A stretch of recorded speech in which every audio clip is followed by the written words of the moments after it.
वासना देवी मंदिर के महंत यति नरसिंहानंद सरस्वती जी के सिर को तन से जुदा करने अर्थात उनका सिर काटने की धमकी देने वाले इस्लामिक कट्टरपंथी भारत को शरिया अर्थात इस्लामिक कानूनों के अनुसार चलाना चाहते हैं, या यूं कहें भारत में शरिया लागू करने के लिए पूरी तरह से प्रयासरत हैं। वैसे ये पहली घटना नहीं है जब मजहबी कट्टर मुसलमान दूसरे धर्म के लोगों पर ईश निंदा का आरोप लगाकर उनकी जान के दुश्मन बन गए हैं।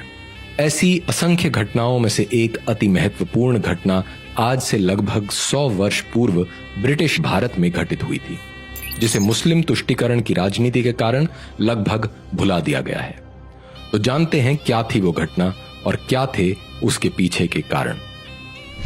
1920 के दशक में ब्रिटिश भारत में मुस्लिम तुष्टीकरण की नीति और मुसलमानों का मजहबी उन्माद अपने पूरे उफान पर था।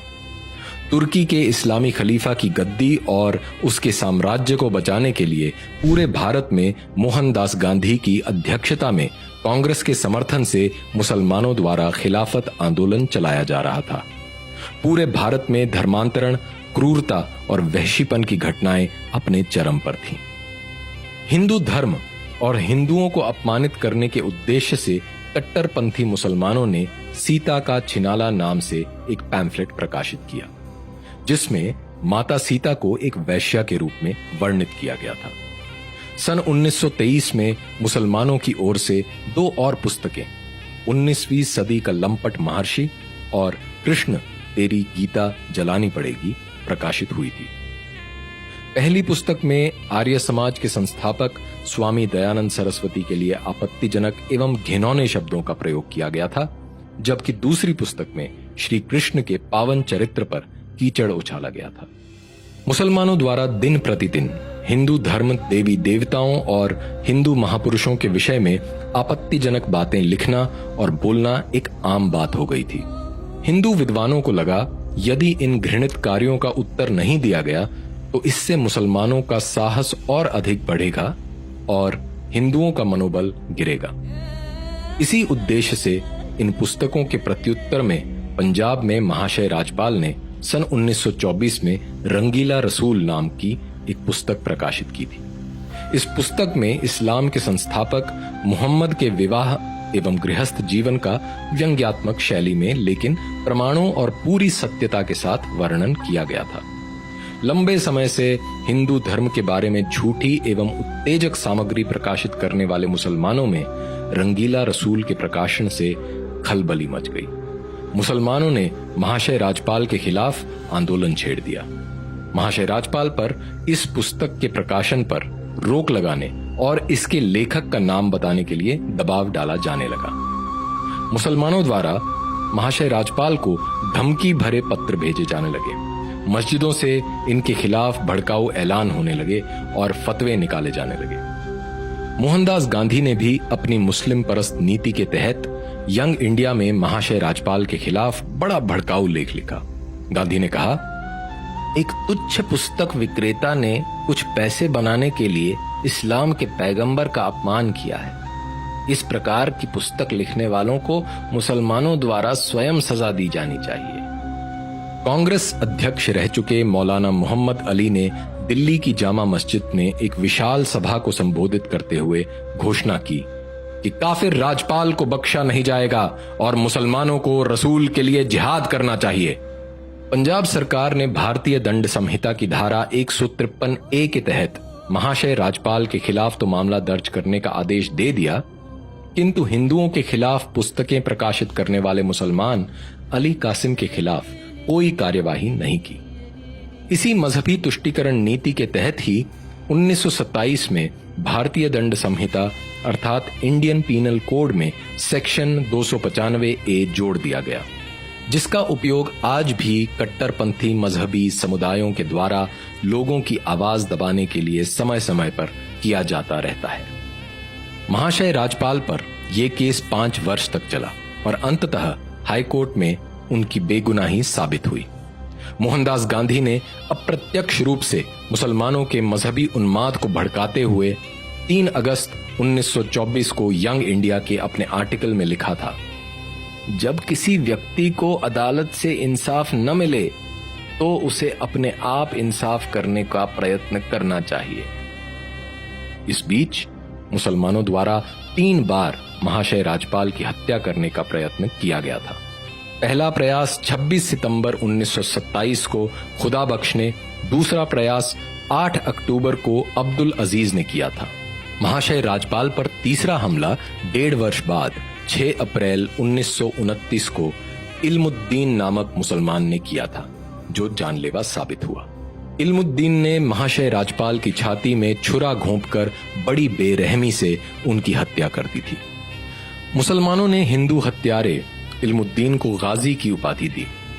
उसे एक नायक और सच्चा मुसलमान बताते हुए उसके लिए जिंदाबाद के नारे लगाए गए और मस्जिदों में उसके लिए दुआएं पढ़ी गईं। उसे कानूनी सहायता और उसके परिवार को आर्थिक सहायता देने के लिए देश भर के मुसलमानों ने भारी मात्रा में चंदा इकट्ठा किया। इल्मुद्दीन पर महाशय राजपाल की हत्या का केस चला और उसे फांसी की सजा सुनाई गई। मोहनदास गांधी द्वारा कैद आजम कहे जाने वाले मोहम्मद अली जिन्ना ने कोर्ट में इल्मुद्दीन की पैरवी की थी। 31 अक्टूबर 1929 को इल्मुद्दीन को फांसी दे दी गई। उसके जनाजे में 6 लाख मुसलमान इकट्ठा हुए। इतना ही नहीं, मोहम्मद इकबाल ने इल्मुद्दीन के जनाजे में उसे कंधा दिया और कहा, असी वेखदे रह गए ऐ तरखाना दा मुंडा बाजी ले गया। अर्थात हम सब देखते ही रह गए और ये बढ़ई का लड़का सारा सवाब ले गया। मोहम्मद इकबाल ने न केवल इल्मुद्दीन की प्रशंसा की, बल्कि ये भी कहा कि राजपाल को बहुत पहले ही मार दिया जाना चाहिए था। आज ही की तरह उस समय भी एक ओर जहां अपने मजहबी उद्देश्यों को पूरा करने के लिए राजनीति का उपयोग करने वाले मोहम्मद अली जिन्ना, मोहम्मद इकबाल और मोहम्मद अली जौहर जैसे मुसलमान थे, जिन्होंने अपने मजहब को प्राथमिकता देते हुए बिना किसी संकोच एवं दुविधा के एक मुसलमान इल्मुद्दीन का साथ दिया था और रंगीला रसूल के प्रकाशक को ही दोषी ठहराया था, वहीं दूसरी ओर मोहनदास गांधी जैसे तथाकथित हिंदू नेता थे जो हिंदू मुस्लिम एकता के नाम पर हिंदुओं को भ्रमित करते रहे। महाशय राजपाल की इस क्रूर हत्या का बदला लेना तो दूर की बात है, हिंदुओं ने तो जहां महाशय राजपाल को लगभग भुला ही दिया है, वहीं मुसलमानों ने इल्मुद्दीन को एक सच्चा मुसलमान दिखाते हुए उसके ऊपर फिल्मों का निर्माण किया और आज भी लाहौर में लाखों मुसलमान इल्मुद्दीन की कब्र पर इकट्ठा होते हैं और दुआएं पढ़ते हैं। महाशय राजपाल एकमात्र ऐसे हिंदू विद्वान नहीं हैं जिन्हें कट्टरपंथी मुसलमानों के हाथों अपना जीवन गंवाना पड़ा हो। स्वामी श्रद्धानंद और नाथूराम शर्मा को भी क्रमशः अब्दुल रशीद और अब्दुल कय्यूम के हाथों अपना जीवन गंवाना पड़ा था। 100 साल बाद भी भारत में कुछ नहीं बदला है। न तो मजहबी कट्टरपन बदला है और न ही नेताओं की तुष्टीकरण की नीति बदली है। आज भी हिंदू उन मूल विहीन दलों के पीछे चल रहे हैं जो अपने राजनीतिक हित साधने के लिए धर्म को केवल एक साधन के रूप में इस्तेमाल कर रहे हैं। 2 दिसंबर 2015 को तत्कालीन उत्तर प्रदेश सरकार के मंत्री आजम खान ने आरएसएस के नेताओं पर समलैंगिकता का आरोप लगाते हुए कहा था, आरएसएस के नेता समलैंगिक अर्थात होमोसेक्सुअल होते हैं, इसीलिए वो शादी नहीं करते हैं। इसके प्रत्युत्तर में अगले दिन कमलेश तिवारी ने इस्लाम के संस्थापक मोहम्मद को दुनिया का पहला समलैंगिक करार दिया था। इसके बाद पूरे भारत में मुसलमानों ने शरिया के अनुसार कमलेश तिवारी के लिए मौत की सजा की मांग करते हुए उपद्रव करना आरंभ कर दिया था। अगले ही दिन उत्तर प्रदेश सरकार ने कमलेश तिवारी को NSA अर्थात राष्ट्रीय सुरक्षा कानून के तहत गिरफ्तार कर लिया। कमलेश तिवारी पर IPC की धारा 153A और 295A के तहत केस चलाया गया और उन्हें कई महीने जेल में रहना पड़ा। अखिल भारत हिंदू महासभा ने पहले ही यह स्पष्ट कर दिया था कि कमलेश तिवारी हिंदू महासभा के एक साधारण कार्यकर्ता हैं और उन्होंने जो कहा है वो उनके निजी विचार हैं, वह हिंदू महासभा का विचार नहीं है। लेकिन संविधान और शरिया का अपनी सुविधा अनुसार उपयोग करने वाले मुसलमान इतने से संतुष्ट नहीं थे।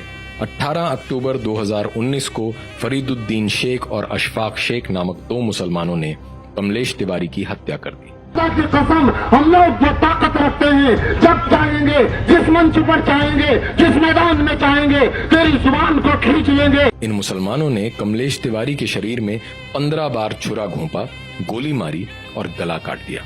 कमलेश तिवारी की इस जघन्य हत्या के बाद भी कोई प्रभावी कदम उठाने की बजाय तथाकथित हिंदूवादी संगठन केवल राजनीतिक बयानबाजी करते रहे। कमलेश तिवारी की इस प्रकार हत्या कोई साधारण हत्या का मामला नहीं था। असल में ये कट्टरपंथी मुसलमानों द्वारा सभी गैर इस्लामिक लोगों को दिया गया एक संदेश था। आज भी आए दिन पूरी दुनिया से इस प्रकार की घटनाएं सामने आती रहती हैं, जिनमें बिना किसी भय के हिंदू देवी देवताओं के बारे में उल्टी सीधी टिप्पणियां की जाती हैं। ऐसी टिप्पणियां करने वालों में इतना साहस इसलिए आता है क्योंकि उन्हें लगता है कि हिंदू समाज और हिंदू उनके विरुद्ध कोई प्रभावी कार्यवाही नहीं करेगा। अगर हिंदू समाज इतिहास से न सीखते हुए अब भी अपने धर्म की रक्षा का उत्तरदायित्व अपने ऊपर न लेकर राजनीतिक दलों और नेताओं की ओर देखता है, तो हिंदू सभ्यता को इसके भयंकर परिणाम भुगतने पड़ेंगे। अपने सुरक्षित एवं सुखद भविष्य के लिए प्रत्येक हिंदू को स्वयं को धर्मरक्षक मानना चाहिए और धर्म रक्षा को अपनी सर्वोच्च प्राथमिकता देनी चाहिए। पुनर्जन्म में विश्वास रखने वाले हिंदुओं को बिना किसी भय के एवं पूरी शक्ति से स्वयं अपने धर्म की रक्षा के लिए उठ खड़े हो जाना चाहिए।